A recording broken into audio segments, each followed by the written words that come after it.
Hi guys, okay, now we're going to switch gears. We're going to talk about theory. So for this mod, it's energy. This is a PowerPoint that I made when I first started teaching a couple of years ago. It was part of my demo to actually be hired during my interview process. We have talked about this a little bit in lab. There's going to be some things that are a repetition for you, but that's okay. We're going to enter some of this information in my journal for anatomy and physiology. It's on page 128. So look at your table of contents and see where you put the page called energy. Again, for me, it's page number 128. And as we go through the slide presentation, I will tell you what to put into your journal so that you have the necessary things. Okay, energy. Kindness can become its own motive. We're made kind by being kind. That's from, in the Salvo book, 5th edition, Eric Huffer. Asian bodywork therapy. It's the use of pressure and manipulation to treat the body, mind, spirit, including the electromagnetic or energetic fields that surround the body. Based on TCM, which is traditional Chinese medicine, used to promote, maintain, and restore health. So put that in your journal under benefit or purpose. Promote and maintain and restore health. Okay, did you know that the human heart's magnetic field can be measured several feet away from the body? In fetal development, the heart forms and starts beating before the brain begins to develop. Positive emotions create physiological benefits in your body. A mother's brain wave can synchronize with her baby's heartbeats even when they are just a few feet apart. You can boost your immune system by focusing on positive emotions. Positive emotions can increase the brain's ability to make good decisions. Negative emotions can create nervous system chaos, but positive emotions can do the opposite.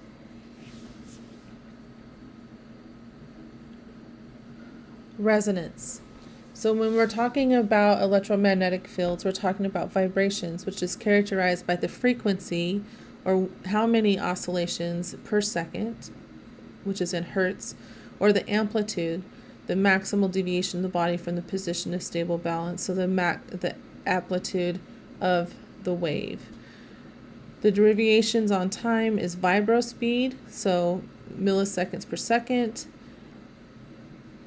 or meters per second, and vibro acceleration.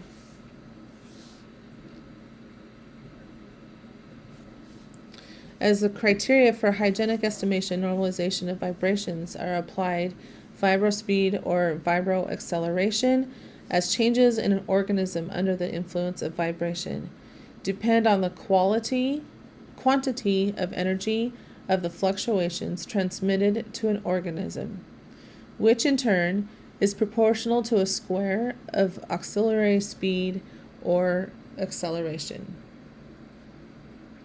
Everything in this cosmos vibrates. Sound is a vehicle for the expression of vibration. So the principles of resonance, modern scientists kind of poo-poo the Indian OM mantra, which is the 7.83 hertz and its resonant frequencies, until they discovered ultrasound, which could pulverize kidney stones and shrink tumors. Later, they found that the infrared and audible sound, too, have amazing healing properties. Ultrasound is above 18 kilohertz. Infrasound is below 20 hertz. Human beings' audible range is between 20 hertz and 2000 hertz. Resonance is the principle of sound healing. All cells emit sound as a consequence of their metabolic processes. The resonance principle relates to the cellular absorption of the healing sounds and/or their harmonics. In sound healing, Resonance principles are employed to reharmonize cells. Such troublesome imprints may have been a result of toxic substances, emotional traumas, exposed pathogens, or stress. All electromagnetism is created as a direct result of sound collisions. Sound is always the precursor to electromagnetism. All sounds have structure and form when manifest on membranes, including the surface membranes of cells. Modern schematics has proved this beyond a doubt. So if you look at this, think of those principles, and then look at the diagram that shows the average organ frequencies. The thyroid and the parathyroid is 62 to 68 megahertz. The thymus gland is 65 to 68. The heart, 67 to 70. The lungs, 78 to 65 megahertz. The liver is 55 to 60. The stomach, 56 to 65. The pancreas is 60 to 80. The descending colon is 68 to 63, and the ascending is 50 to 60.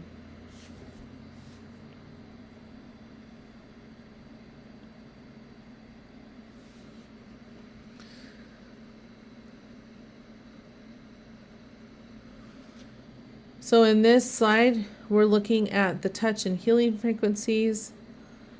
15 hertz is the capillary formation, fibroblast proliferation, and decreased skin necrosis.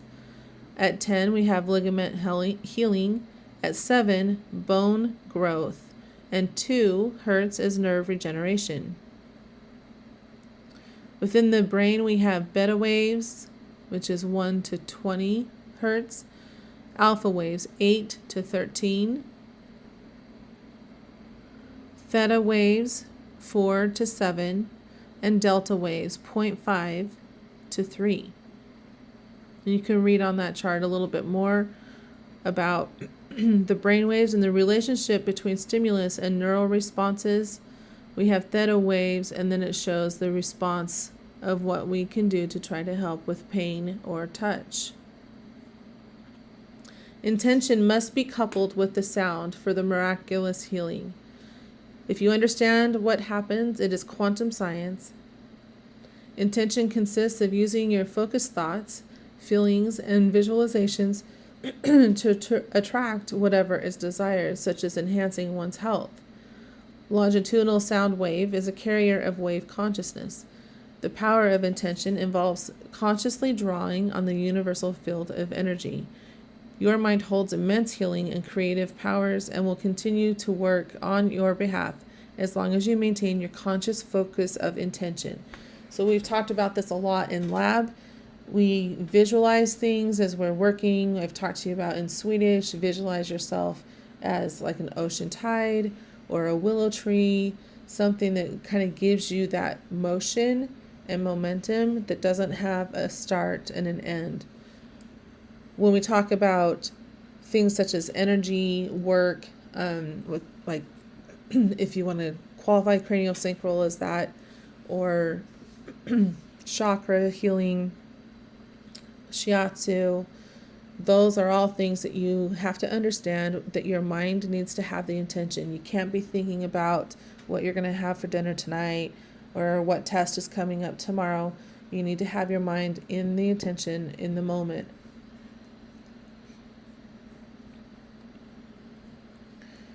The organizations that are involved, here's a couple of links that you can look at if you're interested in learning more about Oriental medicine or Asian body work. There are a variety of techniques. You should put this in your journal, this slide. You can do them through exercises, herbal or dietary, acupuncture, or body work. For body work, things that we can learn about is moxibustion, skin scraping, gua sha, cupping, liniments, compresses, herbal baths, essential oils.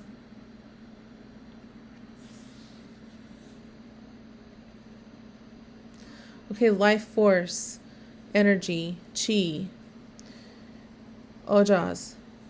So you have your atoms, your electrons and your protons. They're always colliding, which is releasing energy. And then it has your atoms have an attraction, which creates your magnetic field.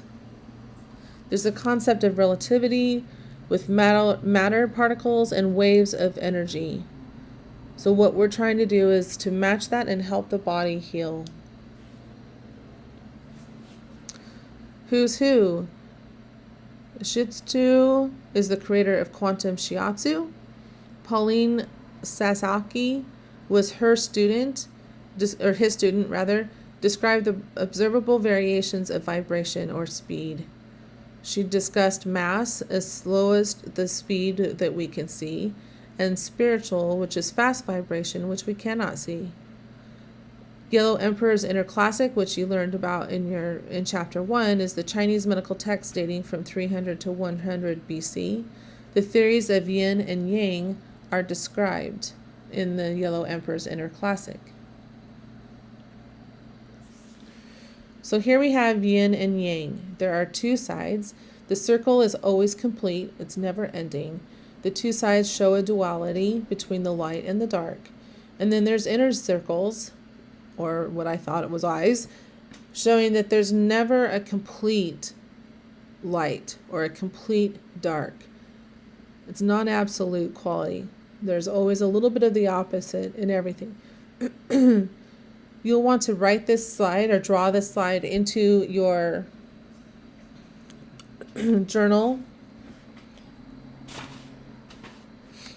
You'll draw the circle with the yin and yang and then the relative opposites. Write down yang. The properties of yang is light, warmth, growth, which is why I put it in green, activity, movement, foliage, and seeds. So for me, all of those symbolize the color green. Yin is coolness, darkness, slow growth, a stillness, and dampness. So you can see their opposites, light and dark, warmth and cool, growth and foliage and seeds versus slow growth. So when I think of that, I think of moss or chitin that grows very, very, very slowly, and they grow in dark, damp places. Movement and stillness, and dampness versus foliage and seeds. Again, write this on in your energy side or energy pages of your A&P books. Health is equilibrium. This is a good thing to write in your books as well. There's 4 main aspects. Functions are opposite and yet relative. They are independent. However, they're mutually consuming and intertransforming. So yin and yang are basically different aspects of the same oneness. There's no right or wrong. Both are needed in order to exist. In your book, it talks about this quote, the dark or shadow side of the heel. And then you can look at that link. So here's some more adjectives of pain regarding yin and yang. You'll need to have this in your books as well, but this is discussing pain. So we'll start with yin, so the dark side, if you will. Yin is cold. It has symptoms of weakness or a heavy weight, lethargy, dull but deep. The skin can become discolored or is dark. Touch feels good, and it often causes chronic pain. So when I read that, I think of lymphedema. Lymphedema can make your appendage cold. It causes pressure against your nerves, so your appendage becomes weak. It adds weight. You feel lethargic because it's heavy. It's not a sharp pain like a nerve pain, but it's definitely dull, and it feels deep all the way through your arm or your leg. The skin can become discolored, because the nutrients can't get to the cells. It can turn dark, similar to diabetes. It feels leathery and dry and stiff. As a practitioner, feeling someone with lymphedema that's chronic, but the client wants the touch because it's a chronic dull pain. They want something to relieve that pressure. Conversely, Yang, you feel heat. The client might have agitation or restlessness. Their skin becomes red and hardened or inflamed. They have a sharp pain. It's usually in the upper body. They experience pain with touch, and it's generally acute. So acute means it has just happened. So this is a recent injury where there's red skin, inflammation, the body's trying to heal itself. They shy away from you touching them. So as I said, take the time to write this down. The other one were descriptions of yin and yang. These are important for us as massage therapists, of the description of pain. What the client may come in and express to you will assist you in knowing if they're experiencing pain that is in the yin section and pain that is in the yang section. So for massage considerations, yang techniques. Yang again is acute injury. They don't want you to touch them, so you're going to do the reverse. You're trying to balance it out. You're going to give them soothing yin techniques. You're dispersing excess energy, the agitation, fear, intense pain. You're trying to smooth that out. Versus yin methods is movement, breaking up the stagnant energy, and then looking for tone deficiencies. If you have someone with persistent pain, you want to look at all of the aspects that would create that: emotional aspects, mental, and spiritual. Emotionally speaking, they're obviously going to be emotional, impatient, angry, and depressed. In the mental aspects, they'll have a self-perception, either good or bad, the ability to succeed in one's life, and the outlook on life. And then in spiritual, they may talk about relationship with others or relationships with the universe. So internal medicine, put this in your journals as well. The Yang Fu organs, these are in your books if you need to look through them, and they will be on your test. So I believe this slide is actually part of an essay. So you'll want to know this. Practice it over and over again. Just like the digestive tract of knowing from beginning to end sequence, you'll want to know these organs and what they're associated with. So you have Yang, which is also Fu, small intestine, gallbladder, large intestine, bladder, stomach, and the triple warmer. Conversely, the Yin or Zhang organs is the heart, liver, lungs, kidney, spleen, and the heat protector. So you'll notice that these are also relative to the traditional Chinese medicine meridian lines, because we have triple warmer in Yang, and then conversely in the Yin you have the heat protector. So I reiterate, put this in your journal and practice writing it over and over again. Take the time to really study the lines and where they fall and what we can do with those lines. As I said, in the digestive system, read through the PowerPoints, get your journals filled out, and then look at your books and reread your chapters in relation to the PowerPoint and your journal, and things should make a lot more sense. The notes that I've told you to practice over and over again, please take the time to do that. Okay, we will see you in class. I hope you liked this PowerPoint.